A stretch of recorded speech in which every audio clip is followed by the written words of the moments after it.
From sinister masked figures who stalked kids through the backwoods, to unnerving things found under the Antarctic ice, and the picturesque Scottish island where unspeakable horrors took place, never to be solved. Let's explore the most intriguing mysteries found in the middle of nowhere. The wilderness is a hotbed of tales of cryptids and creatures, and the woods around a small Swiss village called Mals is no different, having been plagued by reports of a cryptid for years known as Le Loyon.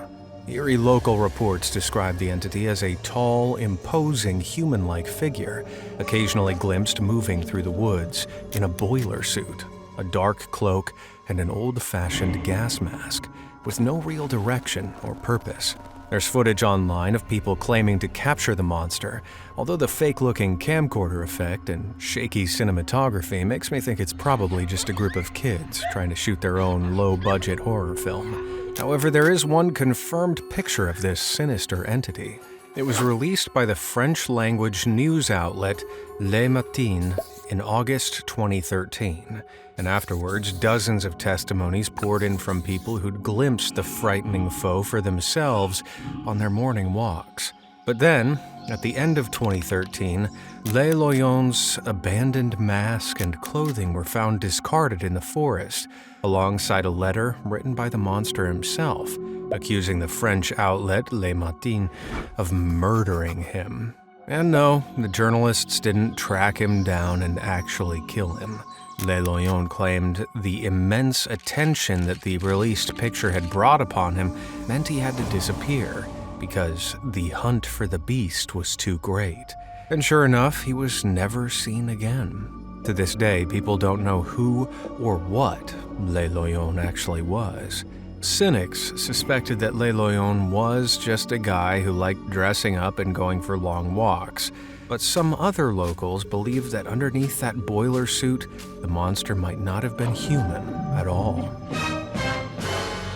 In 1980, something very strange happened at Rendlesham Forest, a 1,500-acre woodland tucked between two U.S. military bases in Suffolk, England.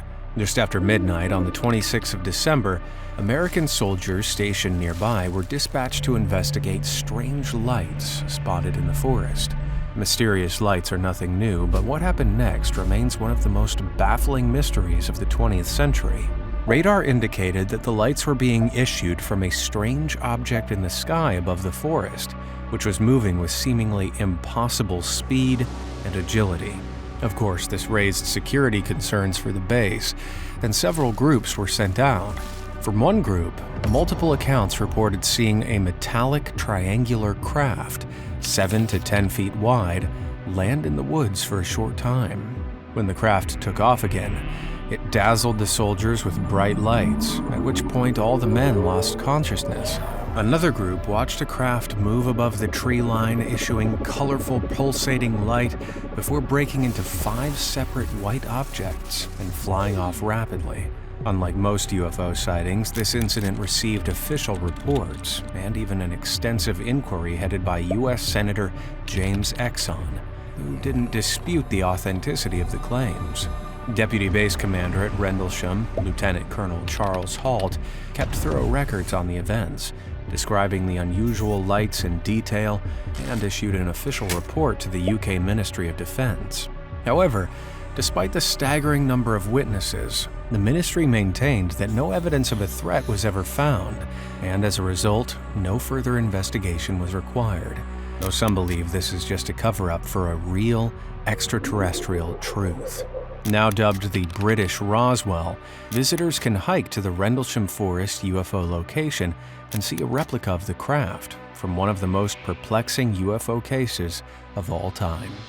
We'll take a look at more frightening entities found in the woods later, but sometimes sinister, baffling things that defy explanation are lurking too.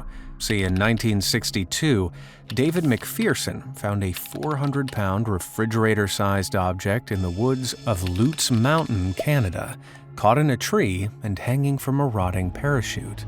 Was it some part of a passing airplane that had come loose, or was something more extraterrestrial at play? David and a friend hauled what became known as the thing in the woods home, much to the interest of the Canadian military, who soon confiscated the thing. Why were they so interested? Well, in 2017, declassified CIA documents revealed that the thing was, of all things, an American spy camera.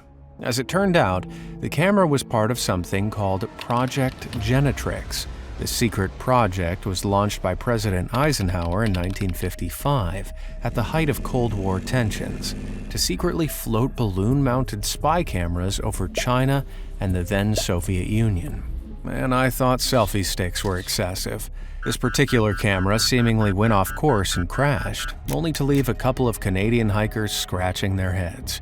And while we may never know what happened before it was retrieved by the military, take note, someone is always watching, even in the woods. Let's take a look at one of the most inexplicable marine mysteries of all time. The year 1968 was not a good time to be on a submarine, no matter what country you were from, because within the first 5 months in the year, there were 4 subs that went down, and not one could be fully explained. It started on the 25th of January with the INS Dakar from the Israeli Navy. Nobody knows exactly why this sub went down, even after the wreck was found 31 years later between Crete and Cyprus. What was strange is that there was no evidence of foul play, yet there was also no evidence that any emergency equipment was employed before the ship crashed. Just 2 days later, the French sub Minerve went down. Despite traveling just below the water's surface, it disappeared without a trace, reporting in as only a half-hour away from the home port of Toulon. Considering it vanished so close to home, it would be 50 years before the wreck was finally discovered in 2019, nearly 30 miles off the coast of Toulon, through advanced sonar and underwater scans, though it's still not certain what caused the sub to sink. The next submarine that disappeared that year was the Soviet K-129 sub in March. It was deployed for mysterious special operations in the Pacific, believed to be intercepting intelligence communications from the U.S. Navy. However, after failing to send a check-in message, the sub was declared missing. Despite the Soviet Navy launching a massive search party for it, its wreckage was discovered months later in August of the same year by American intelligence. It was found around 1,500 miles north of Hawaii, split in two but otherwise intact.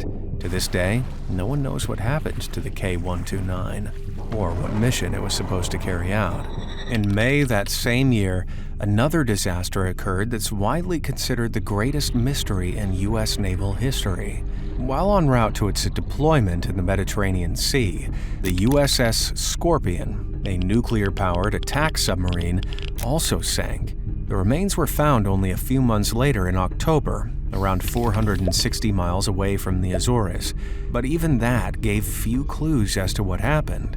Many suspect it was a malfunction, possibly an accidentally triggered torpedo, as 2 explosions were detected underwater on May 22nd, but some also suspect a Soviet attack, perhaps as retaliation for the missing K-129. Whatever the reason, between this eerie quad coincidence and the Titan submersible from 2023, you will never catch me in a submarine. Deep in the Honduran jungle, there's a legend of a lost city so wealthy that the inhabitants used to eat their food off plates of gold. This civilization is known by 2 names, La Ciudad Blanca, aka the White City, or the City of the Monkey God. Stories of the city have circulated since the 1500s, and several explorers have set out in search of the ruins. Some came back with bags full of treasure, while others never returned at all. In 2015, a group of adventurers set off into the rainforest, battling through the region known for its deadly snakes, jaguars, and violent drug cartels. Against all odds, these adventurers discovered a city in the jungle, the ancient ruins of which had been overrun by vegetation. They found pyramids, temples, and sculptures. The art depicted jaguars, ancient villagers, and, as per the city's name, monkeys. Monkey. Nobody knows why the city was abandoned, but a local legend says that the villagers fled after being cursed by a disease brought on by the monkey god. This was thought to be a myth, But the explorers soon started to feel unwell during their expedition. They discovered that they had contracted a flesh-eating parasite called leishmaniasis and were forced to flee the ancient city to get medical attention. The explorers have since stated their desire to return and uncover its mysteries, but they're yet to do so. However, the disease they contracted could give a scientific explanation for the abandonment of the city if the parasites, carried in certain species of fly, were present back when the city fell. For now, although this legendary civilization has been uncovered, the harsh jungle ecosystem has ensured that its past has remained cloaked in mystery. One wilderness mystery that has left me up at night, mind racing, is the tale of Mel's Hole. In February 1997, a man identifying himself as Mel Waters from Ellensburg, Washington, called into a radio show about a strange hole in the ground on a sizable expanse of rural land he owned. Over the phone, he explained how the land the hole was on had been seized by the federal government, who claimed it was the site of a downed aircraft and forced him to lease the land out to them. But in the years prior, Mel had already done some investigating of this hole after catching several locals dumping garbage into it. He said he always felt strange when standing near it, and even claimed that a local resident had tossed his dead dog into it only to see it alive a few days later. But eerily, the dog wouldn't come when called. Mel also said that when he tried to measure how deep the hole was, he ran out of line at 80,000 feet without touching the bottom, and that portable radios had a tendency to malfunction near the edge of the hole. Now, this may sound hard to believe. After all, it did come from a caller on the paranormal-focused late-night radio show Coast to Coast with Art Bell, which has had more than its fair share of hoax cases over the years. One hole in the case emerged when an ensuing investigation failed to find any record of a Mel Waters in Ellensburg, and for another, the deepest hole ever dug in the world was 40,000 feet deep, only half of what Mel claimed his hole to be. No natural sinkhole has ever come close to that depth. As for a resurrected dog who wouldn't come when called, well, that was probably just a different dog. However, it's probably not a straight-up lie. Paranormal activity aside, there is an abandoned mine in Ellensburg, around 300 feet deep, and located on private property. So it's possible that this Mel Waters, or someone who later went by that name, stumbled across the mine shaft one day and let their imagination run away with them, intentionally or otherwise. That being said, some intrepid explorers still believe the real Mel's Hole is out there, and that the secrets of the depths are far crazier than anyone could ever imagine. Bright blue trees might sound like something from an alien planet, but people have been discovering these unnatural-looking plants in the wilderness all over the world, and the reason behind them is pretty unsettling. Shared examples have included trees with blue-dashed trunks, sticks that are filled with blue stuff. This curious coloration left people scratching their heads, but the mystery was solved when mycologists came to the rescue. Mycology is the study of fungi, and it turns out the blue branches are the result of a fungus called Tehrana caerulea, also known as the cobalt crust or velvet blue spread. Sounds delicious. Although the branches might look like candy, they aren't blue raspberry flavored. See, the cobalt crust is known as a saprophyte, which means it feeds off dead or decaying organisms. Oh, yuck. Oh. Not so delicious now. The striking color is chalked up to molecules that turn the fungus blue when exposed to light, and with over 100 species capable of making woods a little bit blue, me and Tehrana caerulea have something in common. I can't turn a tree blue, but I too am a fun guy. Yeah, I'm sorry. Stucky the dog discovered in a horrifying way that nature really grows on you. See, back in 1980, loggers were working on a grove of trees in southern Georgia and made a startling discovery. Right in the middle of a chestnut oak tree they'd felled was a perfectly mummified dog. Now, how the heck did that get there? Well, experts speculate that the dog, later fittingly named Stucky, was chasing after a squirrel when it made its dash up the hollow center of the trunk. The dog followed and found himself trapped 30 feet off the ground. And soon afterwards, he died, but his ready-made coffin had some unusual properties. For one thing, oak contains tannic acid, which absorbs moisture. The low moisture environment within the tree trunk not only prevented microbes from tucking into Stucky, it also dried out his skin, hardening and preserving it. This, as well as shelter from predators and the elements, allowed Stucky's truly stuck body to be effectively mummified over the course of 50 years. Whether or not Stucky ever managed to catch his final meal, the loggers who found him certainly needed to catch their breath after the fright Stucky gave them. In 2016, Reddit user Lazord posted this picture of a disturbing cross between an alien and a chupacabra, discovered by a friend during a hike in Australia. While the strange, evil-looking, leathery bat dog initially seemed to defy explanation, internet experts soon swooped in. Careful analysis of the double thumbs, claws, teeth, and skull shape identified this creepy critter as a mummified koala. In the blazing hot Australian summer sun, it's possible that the corpse of the dead koala became too hot to facilitate maggots, flies, or microbes.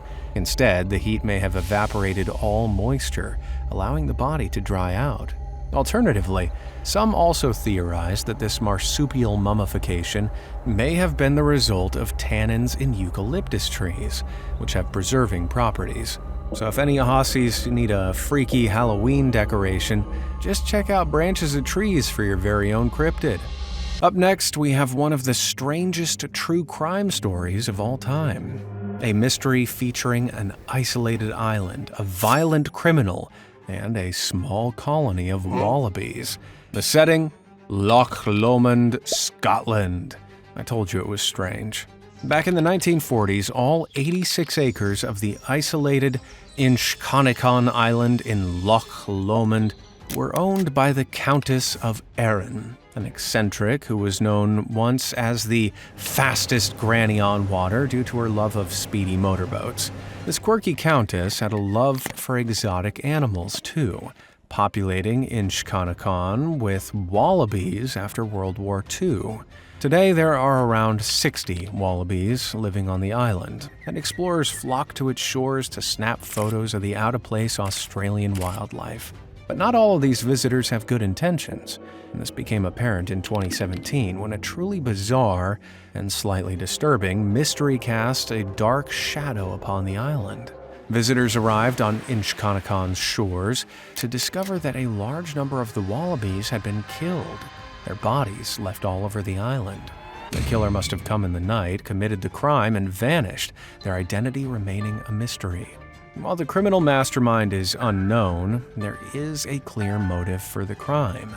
The wallabies are technically an invasive species, their arrival altering the ecosystem and taking food away from native capercaillie birds, driving their numbers down to dangerous levels.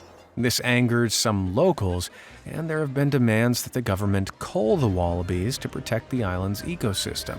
But with no significant action taken to date, it seems some wallaby-hating vigilante took justice into their own hands.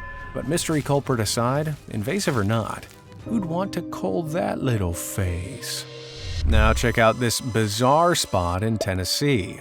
The woodland looks like it's been photoshopped with the perfect line across the trees reaching as far as the eye can see. But this perfect optical illusion is unbelievably real. This location, known as the Sinking Pond, is a vernal pool, a body of water that fills up with rainfall from winter to spring and then completely dries during the summer. In the Sinking Pond, the trees are partially submerged for most of the year. And when the pond sinks into the ground during dry season, the waterlogged bottom halves of the trees are exposed, all at the same exact level. I can imagine the confused local frog that wakes up on the dry forest floor one spring morning each year, shouting to his wife, "Damn it, Florence, did you pull the plug out of the bathtub again?" In 2013, a startling mystery was uncovered in Antarctica after being hidden under the ice for nearly 100 years. See, Antarctica is the 5th largest continent in the world. But in the winter months, only 1,000 people live there for one main reason. It's just so cold. With ground temperatures as low as minus 144 degrees Fahrenheit and wind speeds up to 199 miles per hour, well, the people who do live on Antarctica are there for scientific research, traveling across the continent to make new discoveries and meet some baby penguins. With how desolate it seems, imagine the surprise of some researchers on Cape Evans when they came across a box full of 22 undeveloped film photographs buried in a solid block of ice in 2013. The researchers quickly cleaned and developed the photographs, and what they found was amazing. It wasn't a polar bear taking a selfie. It was a set of perfectly preserved images from an Antarctic expedition over 100 years ago. Initially, they didn't know who left the photos or why, but it's now believed the photos are of the Ross Sea Party, who made up part of the Ernest Shackleton's expedition across Antarctic between 1914 and 1917. The job of the Ross Sea Party was to lay supply depots across the route ahead of Shackleton's crew. But after their ship blew out to sea, several stranded members of the party had to take shelter on Ross Island, which is where these pictures are from. Miraculously, their endeavor ultimately was a success, but their holiday photos were lost until 2013. Yeah, I don't know about you, but I think I'll pass on an Antarctic vacation this year. Back in 2014, two divers were exploring the depths of the North Pacific Sea when they stumbled upon this eerie sight. Looking like some kind of Lovecraftian horror, this is actually a shipwreckage the length of 2 football fields, lost to time on the seafloor. In this particular startling image, we see the rust-covered hole through which the anchor was once lowered, now entirely taken over by coral, sea sponges, and other marine life. What was this ship? And what happened to it? Well, it turns out this is the USS Saratoga, an 885-foot-long aircraft carrier sunk in 1946, but not because of a bad weather or collision. See, the Saratoga was used by the U.S. Navy throughout World War II, and it was so reliable it was awarded 4 campaign decorations and 8 battle stars. But when the war ended, the Saratoga basically became obsolete, and with no further use for it, it was assigned to its final mission, Operation Crossroads. Operation Crossroads was a series of nuclear tests conducted by the U.S. between 1946 and 1958 in Bikini Atoll, a coral reef in the Pacific Ocean, to assess the impact of nuclear explosions of naval ships. Involved in the testing were a mock fleet of retired ships, like the USS Saratoga, which weathered 2 nuclear bombs. One dropped onto the ships by a plane, and another detonated beneath the ships, 88 feet underwater. As a result, Bikini Atoll is now a shipwreck graveyard. This next mystery will make you question the laws of physics themselves. In 2018, a Redditor went for a walk in the woods with their girlfriend and found something astonishing. A body of water in the swamp that appeared to be filled to the brim with rainbows. Some commenters thought the colors might have been the result of a giant, colorful bath bomb or an oil spill. Thankfully, the explanation's a bit more natural. As the cones on the swamp's cypress trees fall down, their natural oils gather atop the water, refracting light, which is then reflected back to the eye by the water below, shifting the light's wavelength to the multicolored spectacle you see. While perplexing works of cave art like this may be the result of early humans with overactive imaginations, some equally imaginative theorists of the modern age believe these paintings are proof of extraterrestrials visiting the ancient Earth. One type of cave art that's frequently cited by theorists are depictions of the Wandjina in Australia. The Wandjina are a sacred part of Aboriginal culture, cloud and rain spirits that, in Aboriginal mythology, were instrumental in sculpting the Australian landscape and its inhabitants. Ancient paintings of the Wandjina are found along the Kimberley, a wild, isolated part of Australia's coastline.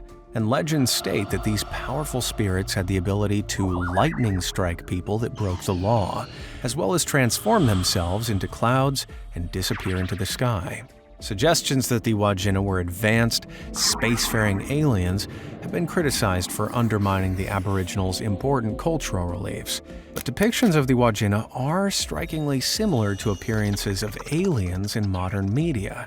Of course, ancient myths and folklore aren't always meant to be taken literally, and the Wajina were likely using metaphorical interpretations of natural forces, like thunderstorms, lightning strikes, and floods. Still, these conspiracy theories are spurred on by other pieces of cave art found all over the world.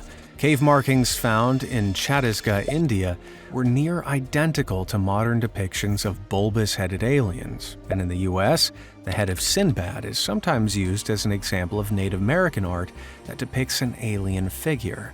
This evidence should, of course, be taken with a pinch of salt, as the artworks could easily be abstract depictions of humans. I mean, even when modern folks, me in particular, try to draw humans, it rarely works out to be photorealistic. Before you say anything, yes, I am deeply ashamed of my artistic skills. If you ever find yourself in the middle of the Crooked Forest in Poland, you might just find out how the forest got its name. A grove of pine trees with a very unnatural bend at their base. Nobody knows for sure why the trees have grown like this, and spookily, most of the trees bend directly north, almost like they're pointed at something. Scientists have determined that the trees were planted in the 1930s, and they were 7 to 10 years old when a mysterious force caused their trunks to curve.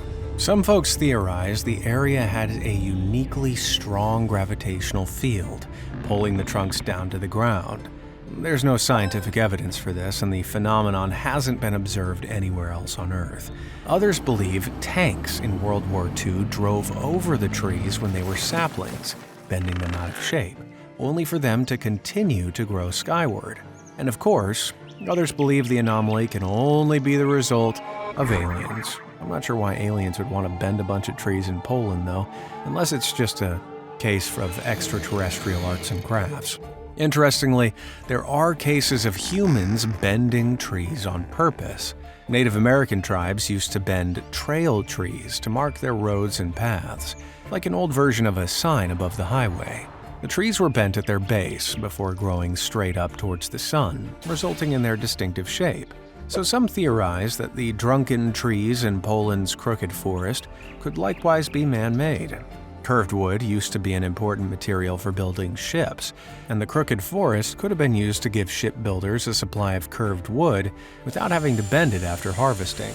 Then again, if the trees were grown to build boats, why were they never cut down? Let me know what you think in the comments below. There's nothing more terrifying than going on a walk and encountering masked figures holding weapons. But this was an unfortunate reality for some students in 2015 while filming outside a railway station in Auckland, New Zealand. In chilling footage of the incident, you can see these concealed creeps standing ominously, just watching and holding what looks like pistols. Then they start following them.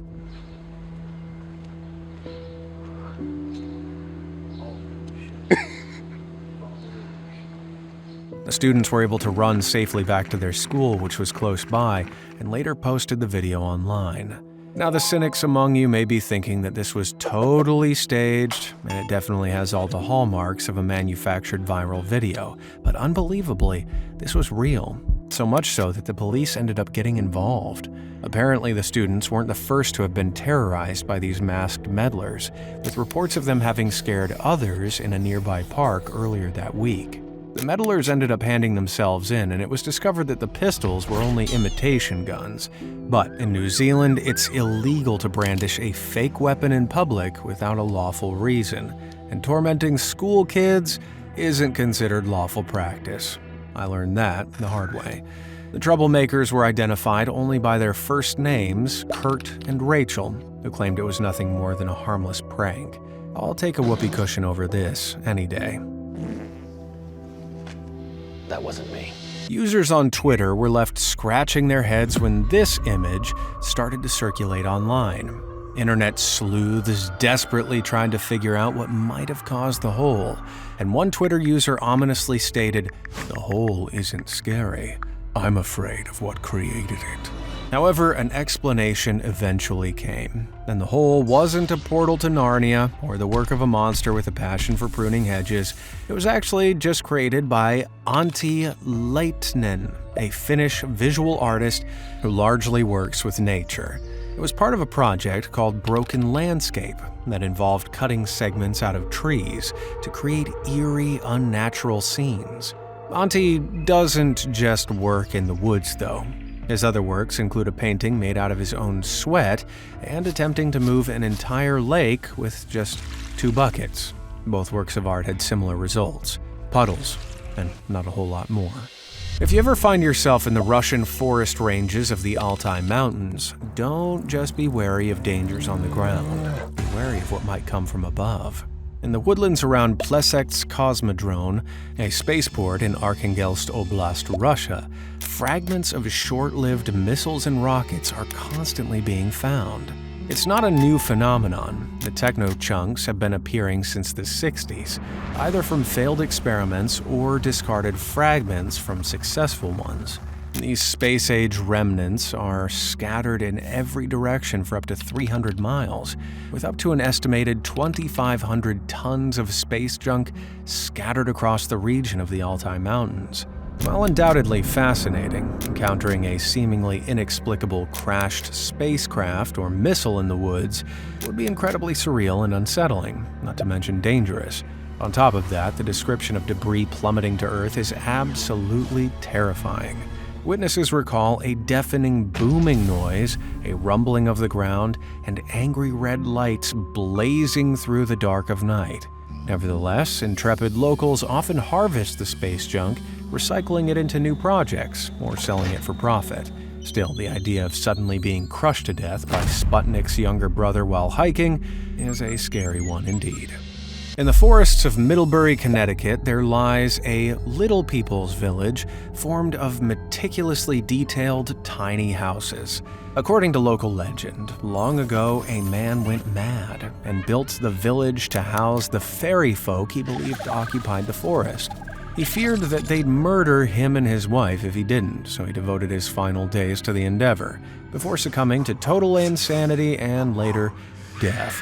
Yeah, it makes for a fantastic urban legend, but in truth, the village is a set of props from the long-abandoned trolley ride at the nearby Quasi amusement park. But if you ride the amusement park's teacup ride for long enough and ask them to speed it up, maybe you'll begin to see the fairies too.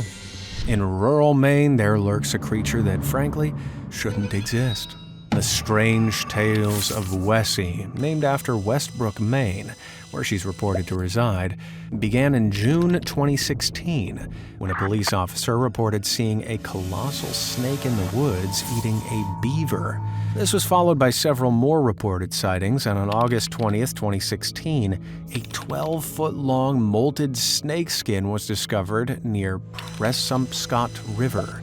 Police issued a public warning after the skin was confirmed to belong to a colossal green anaconda. Only this snake species, heaviest in the world, usually prefers the tropical marshes and swamps of South American rainforests.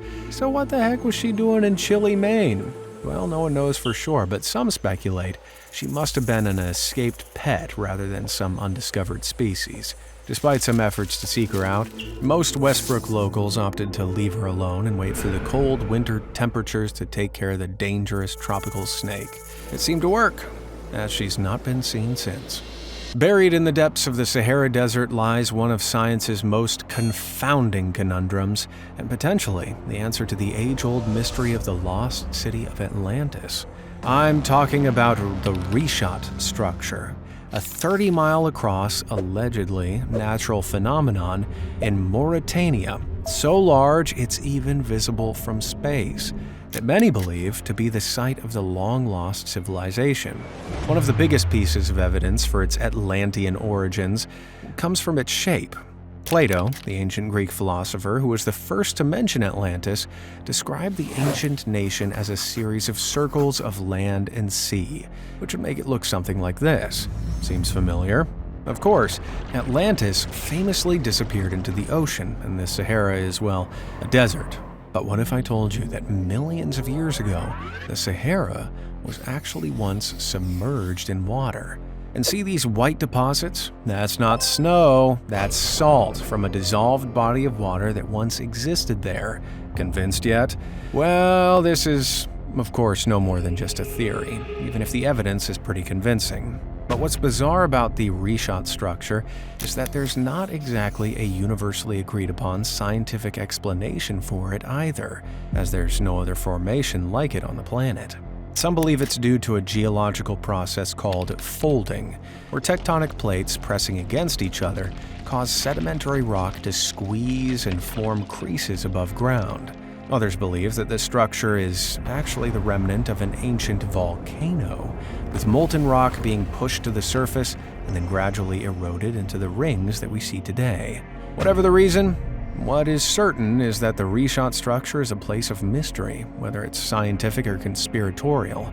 But who am I kidding? I totally believe the Atlantis thing. The Kraken has haunted legends for hundreds of years as a huge octopus capable of overwhelming entire boats. But it turns out it might not be so mythical after all. Living 3,000 feet below the surface of the ocean lurks the creature that may have inspired this myth, the giant squid. But living so far down in such an extreme environment makes it almost impossible to properly study them.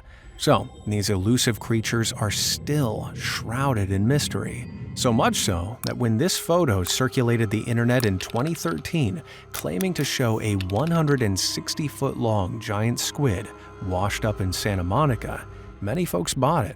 But it proves just how little we know about squids that an image like this, actually a photoshopped composite of these two photos, released by a satirical news site is believable. So while not exactly big enough to capsize whole ships, real giant squids can grow up to a length of a school bus at 43 feet long and weigh up to 600 pounds. But would you believe that there is something potentially even bigger? The giant squid's cousin is the colossal squid, and even less is known about this beast. Historical reports have said that they can grow up to 100 feet long, but no specimen has been captured that confirms this yet, and the jury's still out about how long they can grow. Whatever the length, colossal squids could eat giant squids for breakfast in terms of mass. They're deemed the largest invertebrate on the planet, estimated to weigh as much as 1,500 pounds, enough to get their own TLC show. Plus, they have the biggest eyes of any creature in the animal kingdom, up to 11 inches in diameter, the size of a dinner plate. So how and why do they get so big? Well, there's an observed trend called deep-sea gigantism, which is where creatures of the deep have a tendency to grow huge, and scientists aren't totally sure why. Surely with limited resources like sunlight and prey, it'd be more energy efficient to be small, right? Well, one explanation is the freezing temperature of the water at those depths, which encourages bigger growth because larger bodies have lower surface area to volume ratio, which helps them retain heat more efficiently in cold environments. Cold also slows down the body's biological processes, allowing for longer lifespans in which to continue growing, which is useful as larger creatures also tend to have more efficient metabolisms. But just how far this deep-sea megagrowth goes, well, that's a question for explorers much braver than me. Let's go back in time for this next strange mystery in the middle of nowhere. In August of 1587, 115 men, women, and children arrived in the new colony of Roanoke in what's now North Carolina. The leader of the expedition, John White, soon returned to England for supplies for his new settlement. But unfortunately, his ship was ordered for use in the Anglo-Spanish War, so he couldn't return to Roanoke for 3 years. Upon his eventual return in 1590, White was astounded to find the colony abandoned. Their houses dismantled, storage trunks looted, and the colonists' boats nowhere to be seen. The only clues were the words Croatoan and Crow, hastily carved on a post and a tree respectively. And coincidentally, Croatoan was also the name of a nearby native tribe. So what happened to the 115 people, and how did they all just disappear? Well, it's a mystery that remains unsolved to this day, hundreds of years later, but there are plenty of theories. Many speculate that either the tribe attacked the people, or that an outbreak of plague or war drove the colony to the tribe for help, or maybe something more mysterious on account of North Carolina famously being a hotbed for alleged Bigfoot activity. Spooky. Now, the most likely theory is that the colony integrated with the tribe, especially since the next written record of anyone going to Croatoan details Indians with blue eyes wearing English clothes, suggesting that the groups had joined and had children. But nothing is confirmed, and more than 400 years later, this unsolved mystery spanning from one man's shocking woodland discovery continues to haunt the North Carolina coastline. When you're alone in the tundra, it's easy to go a little crazy. And back in 1930, a man called Joe LaBelle stumbled across something that made him think he was losing his mind. Joe was a fur trapper, hired to explore the wilderness, gather animal pelts, and grow an impressive beard. Joe was out trapping around Ngikuni Lake in Nunavut. With a land area 1.4 times that of Alaska, Nunavut is Canada's largest territory, but it's also the least populated, with only 39,000 people occupying the area's harsh and deadly climate. While out searching for pelts, Joe came across a small Inuit camp by the water. The campfires were still smoldering, and pots of stew sat on top of the flames. It was seemingly dinner time at the Ngikuni camp. Yet when Joe reached the settlement, there was nobody around. He found empty tents, half-eaten bowls of food, and an unfinished shirt, needles still poking out of the fabric. The fires and food meant the villagers had been there recently, but there were no footprints in the snow leaving the camp. They had all vanished. As Joe continued to explore, he was left in utter disbelief as he discovered that every grave in the settlement had been opened and emptied, the headstones neatly stacked beside the graves. Something very sinister had clearly happened at Ngikuni Lake. Horrified, Joe fled across the wilderness, trekking over ice and snow to reach the closest civilization. He persuaded the local police to set off in search of the villagers, but they were never found, their fate remaining a mystery to this day. It's possible that the villagers left willingly, their footprints simply covered up by snowfall. But then snowfall would have surely dampened their campfires too. And what about the graves?